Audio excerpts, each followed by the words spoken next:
Something totally new to me is happening here. I placed a bee skateboard in my second hive yesterday. I came out to collect and the bees were just going crazy. And pulled a second hive, second super. I have robbing going on. If you look in here, that was all capped honey yesterday. Another colony's come in.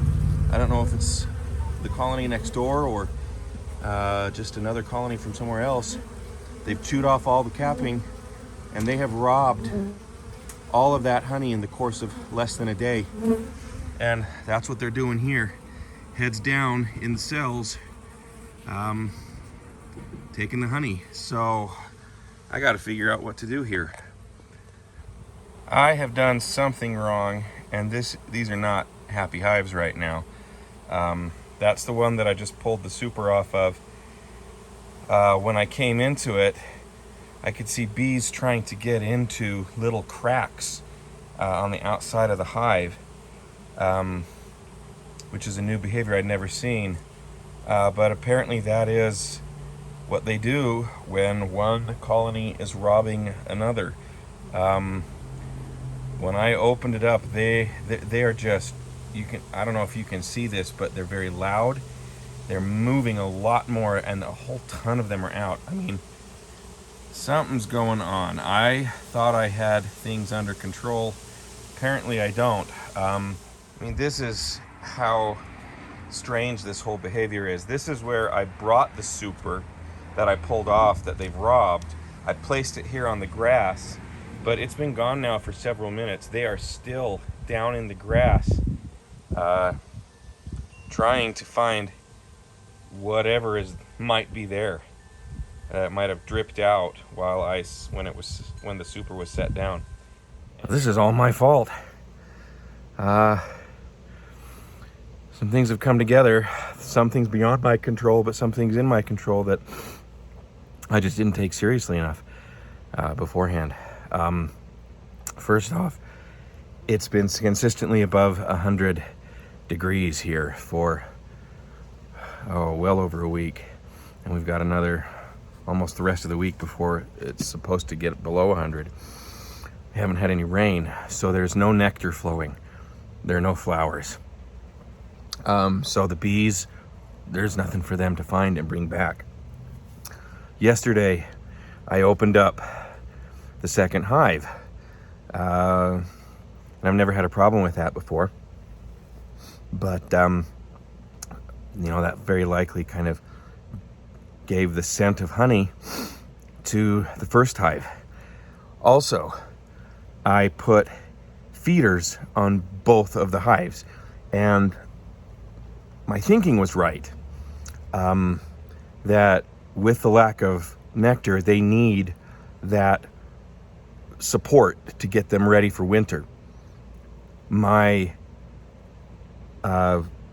thinking was right, but my hardware is wrong, I'm finding out. I've used entrance feeders, and with one hive, that seems to be okay because, hey, it's the one source of sweetness. But with two hives, entrance feeders, I'm finding out and now reading, can be a big problem because the sweetness is right there at the entrance to the hive. So I indicated to the first hive, hey, there's honey here. They come over, look, and not only is there honey, it's like right there at the entrance to the second hive. And so what I think has happened is, with the lack of moisture, the lack of nectar found and elsewhere, and then putting this sweet source of sugar so close to the entrance of the second hive, the first hive, which apparently is the stronger of the two hives, is like, hey, let's go for it. So they have really robbed the second hive, emptied the honey super. I'm hoping that there is still honey left inside in the deeps, because that hive had a lot of honey. So I'm facing now potential loss of the second hive if I can't get this robbing under control and if I can't get them fed right. So what I've done, and it's really all I can do, is I have, I'll show you here in a second when I flip the camera around, I have reduced the entrance on the first hive, or excuse me, on the second hive, to as small as just letting one bee in and out, so that only one raider bee can get in, and the bees inside the hive have a chance to kill it. I've plugged up all the other cracks that I can find, and hopefully by reducing the size of the entrances into the hive to that one little teeny 1 bee width entrance, the second hive can get the raiders under control. I've also blocked off the entrance to the main entrance to the first hive, the hive that is actually doing the raiding, completely. The only way in for them into their hive now is through, actually up through the crack, the little ventilation gap in the cover. So hopefully that will slow down movement between the hives and allow them to get back to some kind of equilibrium. I've then got to figure out how to get an in-hive feeder going for these hives so that they aren't, so I got to remove the entrance feeders and get in-hive feeders into them. So let me just show you a picture of what I've done. This is the hive that is being raided. I put the entrance reducer in, but even that was too much. The smallest opening there was still too big. So I shoved a bunch of little pieces of shim so that really only one bee can get in and out at a time. And any other cracks I also filled up with little pieces of shim here in the corners, so that really the only way they can get in or out is there. I also took the inner cover off so that the outer cover sits flush entirely all the way around. There isn't any kind of ventilation gap that the bees can get in from the top. I also checked the outside of the box all the way around to make sure there aren't any gaps that I'm missing. As far as the first hive goes, the one that is stronger and actually doing the raiding, I don't have a second entrance reducer. I can't find it, so I took burlap and I've shoved that burlap into the entrance all the way along, so they shouldn't be able to get in very easily.